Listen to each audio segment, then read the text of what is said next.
میں نبی کریم صلی اللہ علیہ وآلہ وسلم کے ساتھ تھا۔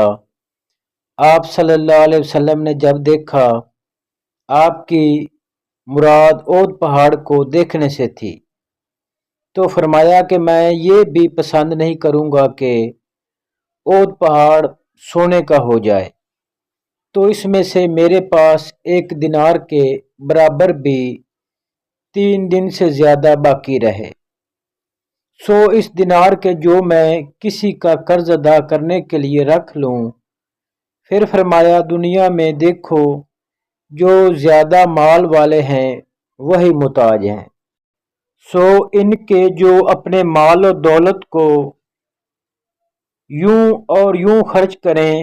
ابو شہاب راوی نے اپنے سامنے اور دائیں اور بائیں طرف اشارہ کیا، لیکن ایسے لوگوں کی تعداد کم ہوتی ہے۔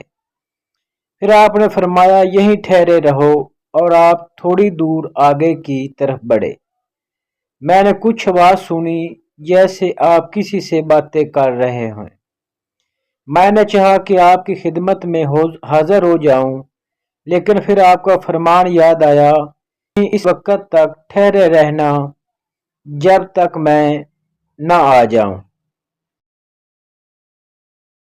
اس کے بعد جب آپ تشریف لائے تو میں نے پوچھا، یا رسول اللہ صلی اللہ علیہ وآلہ وسلم، ابھی میں نے کچھ سنا تھا، یا راوی نے یہ کہا کہ میں نے کوئی آواز سنی تھی؟ آپ صلی اللہ علیہ وسلم نے فرمایا، تم نے بھی سنا؟ میں نے عرض کیا کہ ہاں۔